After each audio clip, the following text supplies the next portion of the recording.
Hip arthroscopy, also known as keyhole hip surgery, is a procedure which is available to patients who have some problems inside the hip amenable to repair. The hip joint can loosely be thought of as a ball in a socket that has a labrum around it. That labrum is really important to the health and function of the hip, but it can be torn for a number of reasons, and if it is torn, it can classically cause pain in the groin region. The cause of the tear may be bony bumps on the ball, called a cam, or it may be a bony bump on the socket called a pincer. And keyhole surgery allows one to address this problem, repairing the tear with stitches, shaving down the bony bump, resculpturing the hip, creating better range of motion, helping deal with pain.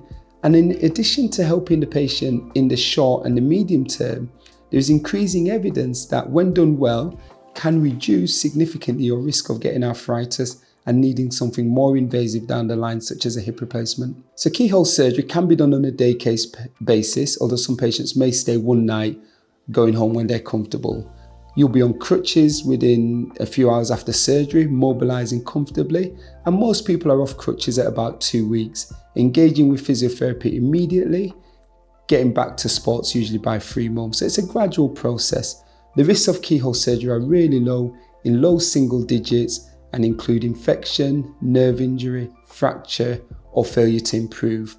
The vast majority of patients, if chosen suitably, will do very well. There's generally a 90 to 95% success rate in keyhole surgery in the absence of arthritis.